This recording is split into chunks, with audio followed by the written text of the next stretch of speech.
Good morning, Tibulum. My name is NoNoNoah, and welcome back to another episode of I Wani Hug That Gator. If you don't remember what we were doing last time, we are leaving the wedding with Latikin and Ben, and apparently we've professed our love to, at least ourselves, to Olivia.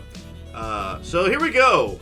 Thank you guys for watching. I don't know why this series has exploded, but people seem to really enjoy this one, so I'm going to keep going on it. Either way, it's not long before we climb into the car and begin our journey back to the school. I settle into the rhythmic motions of the car as it glides along the road. The cityscape of Volcadera buffs passes by, and I can't help but admire it. The mood is quickly killed, however, as Ben calls a certain red-scaled girl.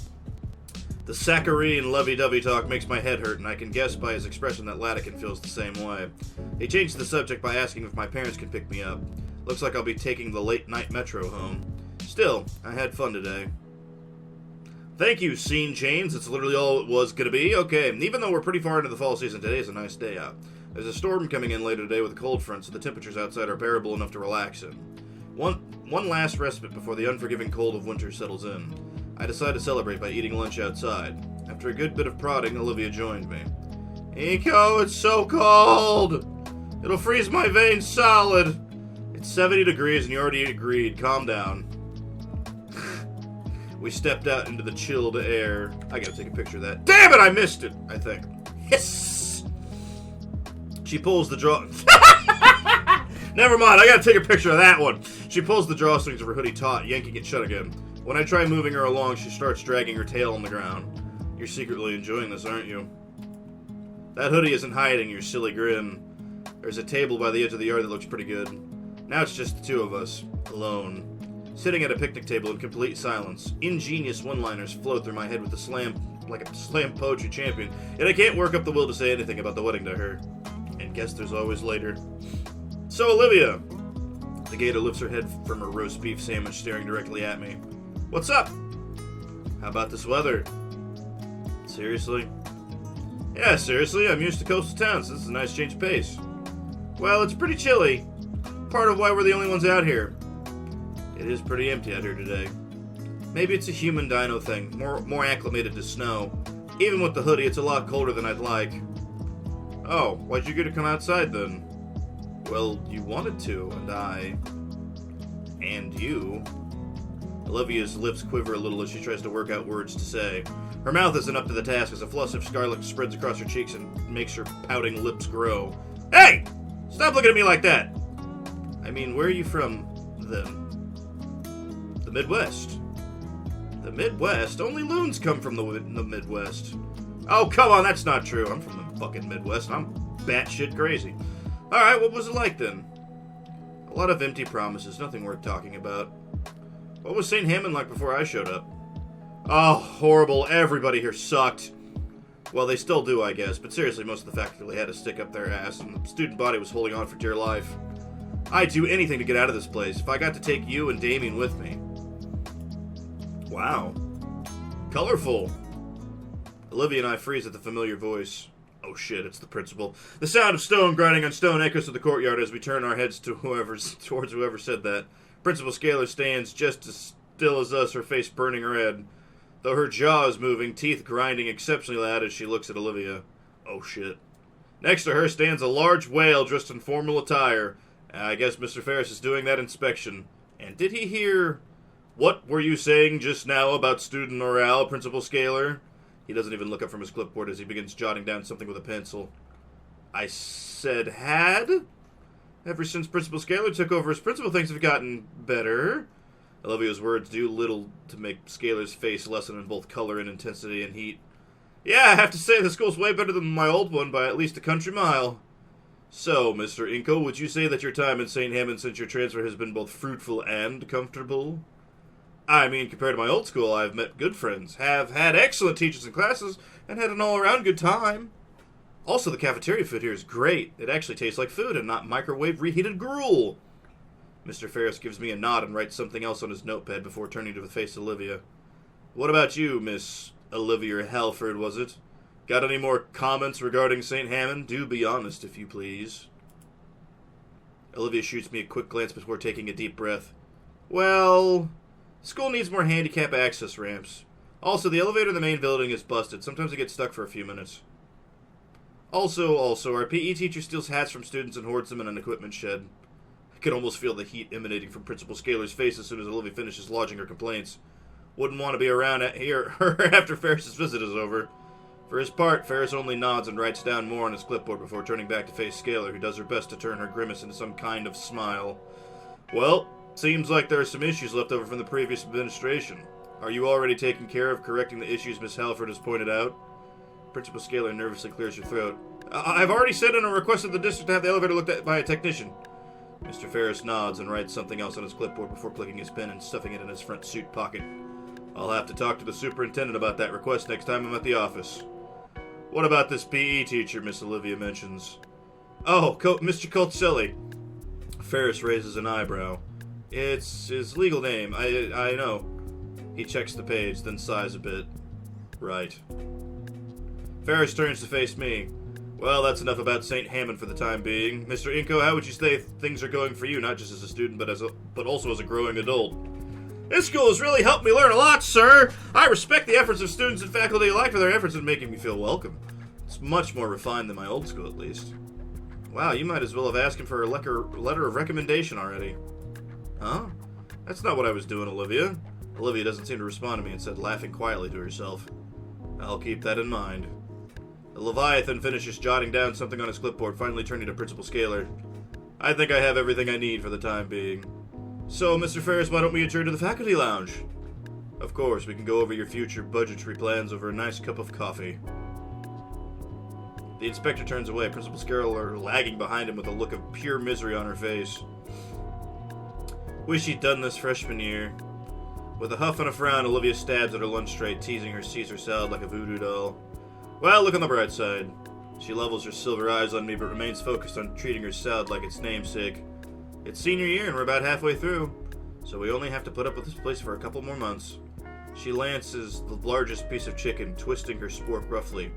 And? Then what? Then what? I guess, I don't really have any concrete plans for after school. What do you mean? You mentioned all that stuff about making a name for yourself. I mean, yeah, when I first got here, that was the goal. But honestly, I hadn't considered what I was going to do to get there. It's my turn to toy with my meal. You? I plan on getting an art degree. Whoa, really? Online, of course. Oh.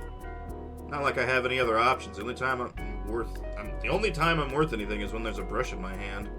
Only classes I'm really passing, too. I nod my head in understanding, but she's talking about her future, but it sounds more like resignation than a declaration. I at least have something, even if the path to my goal is vague. The morose mood leaves me at a loss of words. Damn it, I was hoping to actually use this time to, I don't know.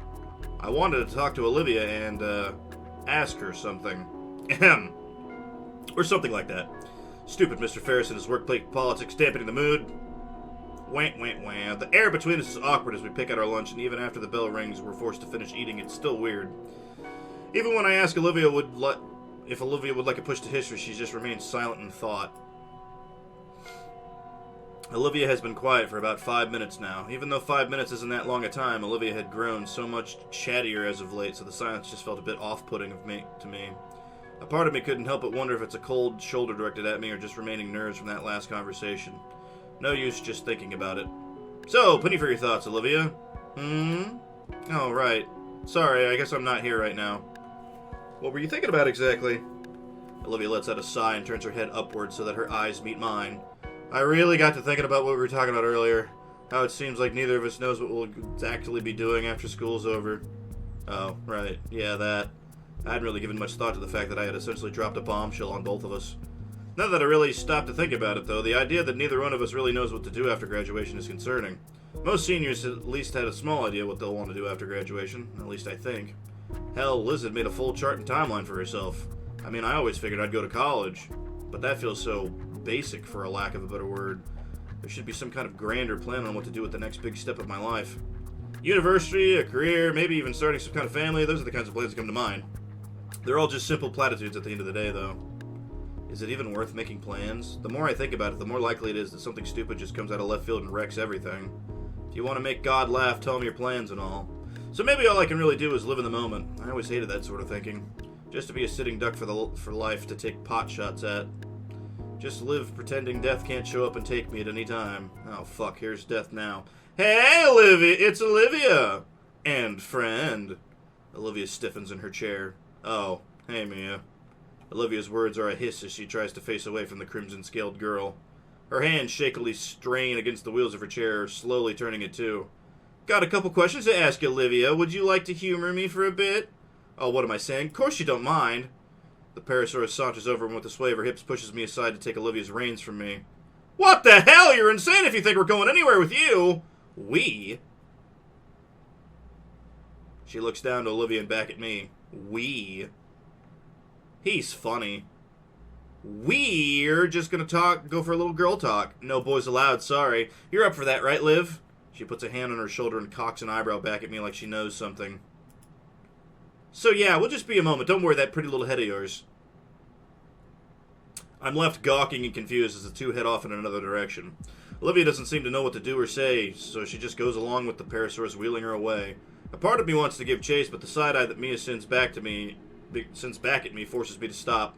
I feel useless as I watch the two turn the corner. My thoughts of what I want to do after going after the pair are betrayed by my body still frozen from the icy glare from Mia. Damn it, I'll just have to get to class and ask what this is about later. Hey, the history teacher. By the time I get to Prockling's history class, I'm half expecting to find Olivia already waiting for me, some kind of remark primed and ready to be spoken to me. But instead, she isn't there. I reluctantly take my seat, tapping my foot impatiently. Even when the bell comes and goes, there's still no sign of her.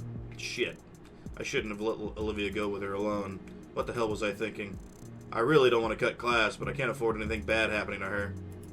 Nope, I can't sit and do nothing. I shoot my hand up in the air, causing Miss Procklin to pause mid-lecture. Yes, Mr. Nito? Miss Procklin, can I be excused? Why? Class barely started a minute ago. Because I shat myself. I'm halfway out the door already. Where did they go? There's not a soul to be found anywhere. If I were a bitch, where would I harass somebody in secret?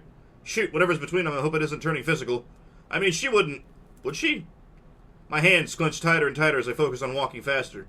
Finally, something snaps me out of my trance, the faint sound of squeaking metal. I've heard that sound before. I turn towards the source just beyond the door of a nearby classroom. Judging by the paraphernalia covering the door, I think this is the algebra room. I grab the handle and haphazardly throw the door open, praying that I'm not about to rudely interrupt the teacher for the second time today. Looks like shit, how am I? Should be happy it's done. Two heads turn to me in a mix of anger and surprise, and they're the heads of the girls I was looking for. It's a sudden three-way standoff. I was definitely not intended to be a factor in whatever this is. I really should have thought that. Should have thought about that before barging in. Thank Raptor Jesus she's okay. What the fuck are you doing here? I should ask you two the same question. Oh my god. Look, Baldy, now's not the time. Don't talk to him like that. Oh yeah, or what? I told you not to be followed. You were there when we left. When we left, he just heard you screaming like a maniac. I've been forgotten already? Hey! Why are you two in an empty classroom yelling at each other? The two fall deafeningly silent, unwilling or unable to speak. I notice a piece of paper in Mia's hand. It looks like something's drawn on it. The style is different, but it's unmistakably one of Olivia's works. Mia, why do you have her drawing? The Paraphosaurus stops blinking for a few seconds before shoving the paper in her jacket. Before I can question it any further, Olivia speaks up. Inko, why did you come here? You seemed like you were in trouble. How touching. Well, we're all in trouble now. We? Yeah, dumbass. I don't have time for this Hot Wheels. Fill him in. What's the big issue? Olivia claws at her armrests again. She looks ready to cry. Hey, where'd all your vicious bravado go? Are you afraid to tell him? Afraid of what he'll think? Shut up! Precious. Fine, I'll say it. Mia turns to me with a malicious grin. I know about what this prick did during the yearbook art contest. Now, ordinarily, I wouldn't give two shits, but then it hit me. Holy shit, she can just get away with it. Now, how crazy is that? She pauses, goading me to say otherwise, but I bite my tongue. Like a shark smelling blood, she starts circling me, continuing her taunts. Then one thing leads to another, now we're helping each other out. After all, if the school found out, it'd leave a permanent mark on her unemployable ass. What? Yours too, probably, since you're involved in all. My teeth creak painfully from my clenched jaw, and yet the blood drained from my face. We're talking about her record, you mouth breather. Art's her big break, right? Skipping the whole rigmarole, the gist of it's simple. So Olivia draws some bullshit group projects for me, and some friends of mine turns them in, and I make sure the whole incident goes away. I managed to earn back some of the feeling in my consciousness, just long enough to defy her. But that's blackmail and cheating, that's wrong! Oh my god, that's fucking precious. Mia blinks a few times before turning back to Olivia, then back to me, then back to Olivia. What are you, disappointed in her now? I bet you made her pinky swear she would never do anything like that again. She leans closer to me, fox whispering. Well, sorry to break the news, Inko, but your friend here is a liar. Don't listen, I wouldn't be... She was threatening me! Threatening? Honey, if we were swapped, you'd see my ass hang. All I'm doing is making things better for both of us. Not my fault you tried to get away with cheating. You'd think a cripple like you would have more shame than that. I watch Olivia's eyes start to twitch. Mia's really starting to get to her. I can't let her keep talking to her like that. Mia, just stop, okay? She really doesn't need this right now. Can't you both just walk away and pretend this never happened? Shit, Inko, you're good. Haha, you hear that, Olivia? Wait, but I didn't mean... Olivia's staring at me with a look of betrayal that threatens to tear my heart in two. God damn it, why can't I stop talking for once? Mia waves me off, turning to face her target once more. I bet you'd love to walk away from this, but things just don't work out that way, do they? Oh, that's why you didn't want Inko knowing you're still a dirty cheater. Shut up! Oh, relax, it's not a big deal. No, I'm sick of this! You already admitted it. Art's my big break. You're only doing this because art is all I have. Your record's fucked. You lose nothing if we get caught. It's Tuesday for you. But me, it's all I have! You're embarrassing yourself. You know I can't lift or run or carry or dance or fucking anything you do on a daily basis without even fucking thinking about it. I can't do anything else because I have these fucking legs in this fucking chair. Why can't any of you just leave me alone? I just want to draw, for God's sake. Mia rolls her eyes and takes a step closer to Mia. That's a nice outburst and all, sweetie, but I really thought you were smarter than this. Olivia wipes away her eyes with her sleeve. What? Mia takes another step forward. Think, handbag. Would you really go through the trouble of making you do all this junk for middling grades? If your work were crap, you wouldn't have a record to hold over you. Everyone knows you're the best artist in this place. Oh, they fucking skipped. Olivia's mouth hangs, but no words come out. You're the kind of idiot to let this sort of comment get to you, so let me be the first to say. Congratulations, Olivia. You have a fan. Anyways, Inko. Oh, crap. Distractions aside, you're in on it now, too. You don't want Olivia to starve now, would you? Her words, not mine. Say a damn word about any of this and she's doomed. Do you understand me? I try to muster up words in defiance, but just past Mia's stare of death, I spot Olivia's horrified expression. Hello, Baldy! I'm waiting for your answer, Skinny. I honestly don't know what to say or do in this situation. No. Excuse me? Let me think this over with Olivia. Think this over? You dense or something? This is a simple yes or no question. You can't seriously frickin'... Mia pinches the bridge of her snoot and lets out a tired sigh. Fine. The two of yous talk it over and reach some kind of resolution. But don't change the fact of what I said earlier, Inko. Don't say I don't do nothing nice. But think carefully, amigo. You both got a hell of a lot more to lose than I do. Mia only gives me and Olivia one final glance before unceremoniously leaving the room. It takes me a bit to recover my thoughts. I never thought Mia would go this far. And Olivia right now, she must be... I stand up from the floor, slowly approaching the alligator. She looks like a mess.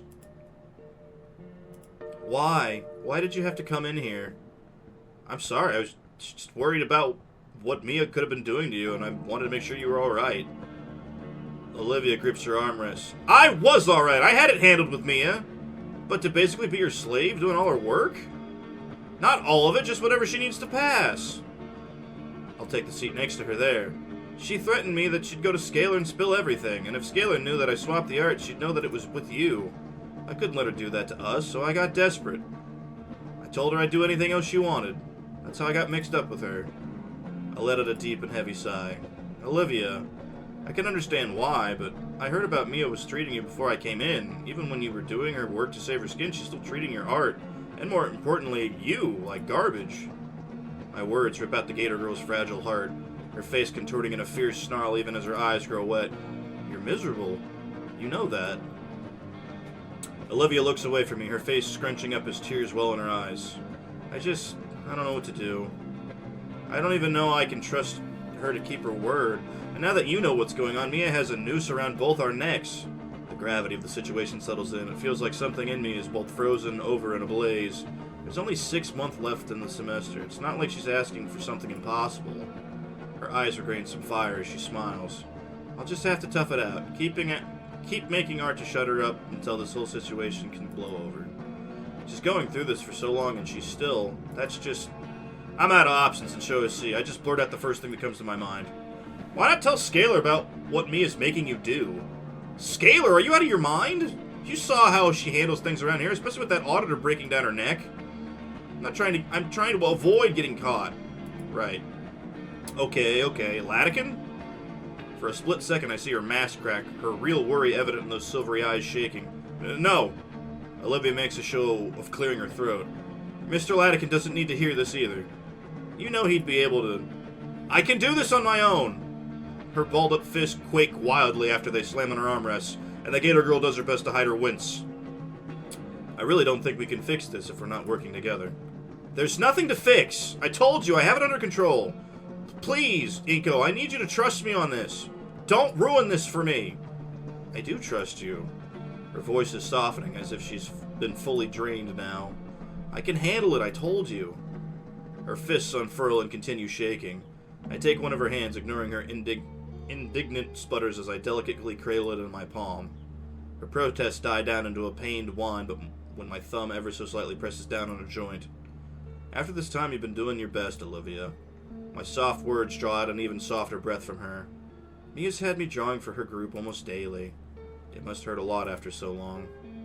Maybe it does, but it's something I can't work through. Why can't you just trust me to help then?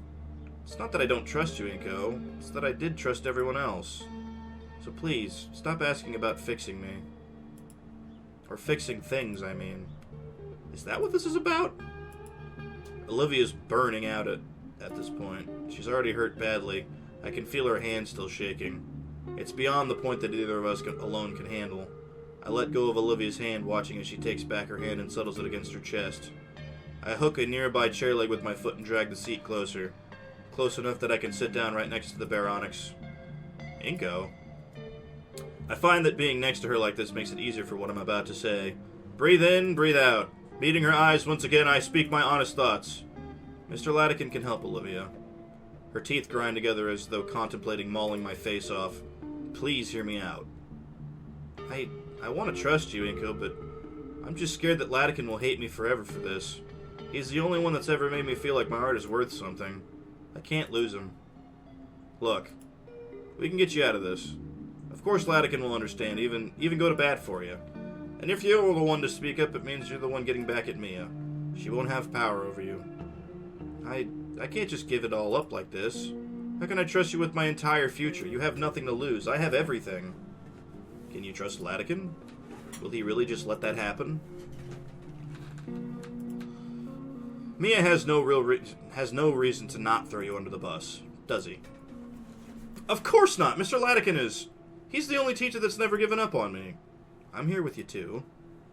You're not alone, Olivia, but you need to accept our help. Please. Olivia looks at me for a few seconds before sharply snapping her face downward. Her body then begins to quiver almost as if she trembles with a cold mixture of cold and fear. Olivia. I get up from my chair and reach out to grasp her shoulder to try and comfort her somewhat. It's okay, I'm here for you.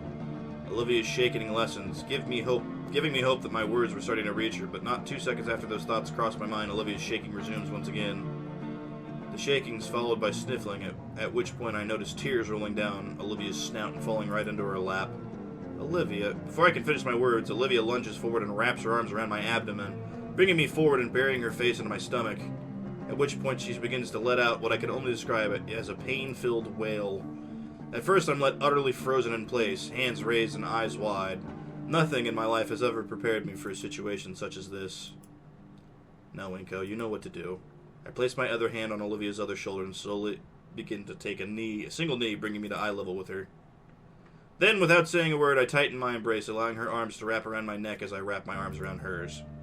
My waist is pulled closer to her boa-like tail that's become an impromptu belt harnessing me to the Gator girl. There's a distinct thumping on my chest, rhythmic and relaxing. I thought it was going to be her tail. The realization that it's her heart sets my face ablaze, but also brings a smile to my lips.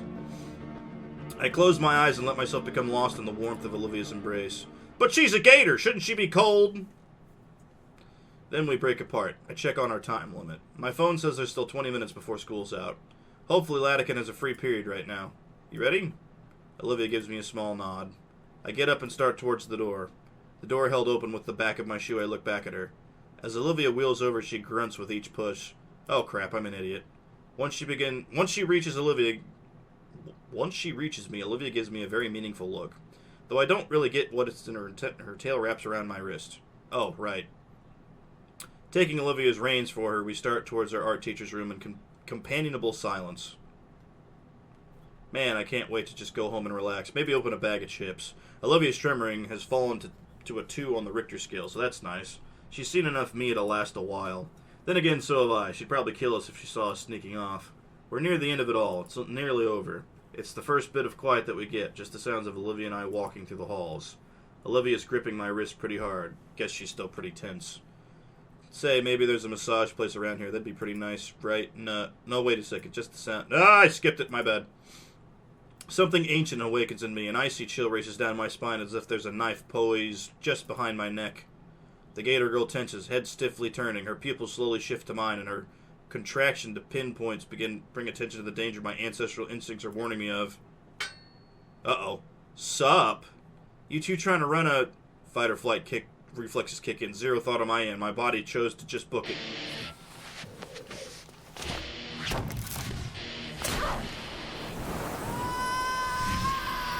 Oh.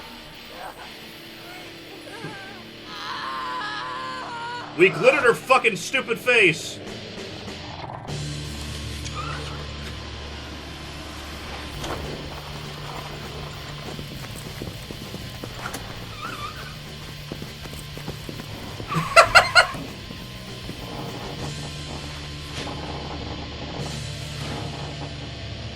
That's the fastest elevator doors have ever closed.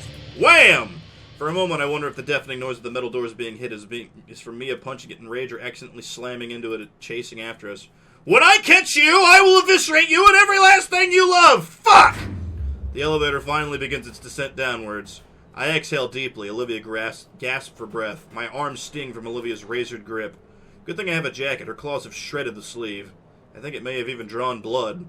I shake my arm a bit, and Olivia retracts her hands apologetically. Sorry! Oh, God. Are you okay? No, I'm not. What happens when we reach the bottom? Mia will be waiting for us. Olivia removes the key from its slot. It won't open. Just don't make any noise. The elevator reaches the bottom. Just as Olivia said, without the key, the outmoded chamber simply powers down. Silence. There's a small gap under the door letting in light. There's nobody there. We sit in the dark, empty cabin for what feels like minutes. I'm pressed close to Olivia while we wait it out. I can feel her tail wrap around my ankle, which thankfully won't rip my clothing apart. The phrase 7 minutes in heaven surfaces in my mind and is buried immediately. It's a bit warm in here. Shh! Heavy, rapid footsteps zone in on us, accompanied by the sound of ripping paper. Mia's destroying everything on the walls. You fuckers had better still be in there! If you cowards run away, so help me, Raptor Jesus! She's right in front of the door. I hear her heavy breathing and soft thuds as she attempts to put her ear to the door a few times. I try to stay as silent as possible, but I'm afraid that the homicidal Parasaurus can hear my heart hammering in my chest in pants crapping horror. Mia, with no intention to vent her frustrations verbally, resorts to the next best thing, physical therapy. We're surrounded by the sounds of ripping paper, dented lockers, and drywall fracturing. On occasion, something hits the elevator door again. Mia and I don't dare move. I hear other voices. Mia's drawn attention to herself. Who the fuck are you looking at? Do you want one less horn? Find someone quick. I fucking swear I've had it with the fucking luggage case on wheels. Good luck painting when you're eating through a straw, bitchless crock of cunt. Olivia takes a sharp breath. Silence. What was that sound? It sounds like a series of sharp cracks. Oh, she's getting fucking tased. Whoa, hey, it's all cool. It's not what it looks like. It's, rapid footsteps echo from down the hall. Is she gone? What the fuck could have scared Mia like that? There's a light knock on the elevator door. Hey, anyone in there? He sounds exhausted, but it's definitely Latican. By now my eyes have adjusted to the light. Olivia's relief is palpable and shared, my body finally relaxing and practically melting against the wall of the tiny elevator. We're gonna have to tell Latican. It's safe to come out. It's all clear. Well, it looks like a stick of dynamite went off out here, but otherwise it's fine. I look at Olivia, who stares at the key in her hand. She moves to unlock the elevator, but hesitates. I think our teacher's able to sense it, since his tired voice carries the weight of his worry. Everything will be okay, I promise. She doesn't put it in, she just stares. You don't know that, Olivia whispers softly. I can barely make it out. God, please. Putting the key in and opening up means telling Latican everything. There's no way Mia's letting this slide. Nothing's a safe bet. Nothing can be said for sure. She can't do nothing, and she can't do anything either. So she looks to me, as if I'd have an answer. The key is offered to me, delicately held between her two claws. We have to tell Latican! I'll take it. Alright, let's get this over with. We've gotten this far. Time to end it. I've had about enough of all this stress, and by the looks of it, so has Olivia. She's been dealing with this much longer than me, so it's time for me to carry my own weight here. It's the least I can do to take the final step with her. Even if she doesn't trust Latican, she trusts me. She doesn't trust Latican? Nah, that doesn't sound right. But it can't be anything else. It's just that. Enough nonsense. I take the key and move to slide the key in the panel. With the key inserted and twisted, the dark room shudders briefly before the metal door finally starts to slide open. We're greeted by the sight of our teacher, looking very haggard, his brow slick with sweat and holding some strange black rod. Olivia reels back at the sight of the odd baton. Thanks for saving us, Mr. Latican. Don't thank me just yet. I'm going to need an explanation for all this. So is Principal Scaler, for that matter. He steps aside and motions us out of the elevator with a wave of the broad stick. Come along now. Give the janitor some time to take care of the mess. Holy shit, it looks like Mia tried to destroy everything within her reach in the hallway. On the ceiling, a pipe is leaking water intended for fountains and toilets. A group of dinos in overalls around the corner looking absolutely pissed. Our teacher waves at them and begins escorting us to his room. All the adrenaline has faded now, and I can feel the acute pain in my arm. Olivia's hand reaches back behind her head to the arm she grabbed, and her fingers delicately loop around the spot. She looks back, her mouth shut tight, but her sympathetic eyes telling me she's sorry. I nod back with a comforting smile. Sure, it hurt, but I knew she didn't mean it. We look forward again to the door of Latican's classroom. Olivia sighed and resigned herself to explaining everything to our teacher. Go, keep going. Olivia looked ready to collapse. She had taken the better part of an hour explaining Mia's extortion in full detail to Mr. Latican. I grab Olivia's canteen and hand it to her. She greedily chugs the entire thing, gasping after and rubbing her sore throat. It was hard to get a read on what our teacher was thinking. His brow was furrowed, his fingers steepled, and he was muttering to himself. Finally, with a deep sigh, he stands from his desk and looks at the exhausted girl. I had a feeling something was going on, but to this extent, you should have come forward sooner. I know, but we're here now, aren't we? Fair point. Still, I'm concerned that you thought nobody would notice. I didn't think anyone would care to look. Those assignments go through dozens of eyes, you know. What do you mean? Your style, Olivia. I saw it from a mile away, and I was just waiting for you to talk to me. You knew? Why didn't you say anything? I wanted it to come from you! Don't worry, I'm not going to lecture you. Raptor Jesus knows you've had enough of that already. I'm glad you two are okay. Yeah, I thought she was actually going to kill us. Mr. Latican shakes his head before he smiles softly at us. Have some faith in the faculty here. We do our best for you. With what we have on Mia now, we can justify watching her like a hawk from here on. Anybody else she was harassing ought to thank you. Are you sure she's actually going to get in trouble for this? At this point, we'd look bad if we didn't punish Mia for this kind of behavior. That's a relief. Come on, you two can hunker here until school clears out. You sure? We were going to stay after like this anyways, right? Yeah. The loud noise makes me stumble to the floor. Mr. Latican! Whoops! Latican looks at the device in his hand. Is that a taser? There's a piece of tape on it with something written on it. Estros Protocol.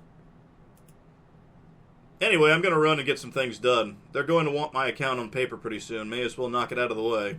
With no care at all, Mr. Latican chucks the electric weapon onto his desk before turning to his doorway. Don't burn the place down, alright? Alone, I go sit near the back of the classroom, looking out the window. I finally let out a huge sigh I'd been holding in. Olivia rolls over to join me, and surprisingly, she's smiling. You were right, Inko. I could trust him. We sit in silence, just looking out the window.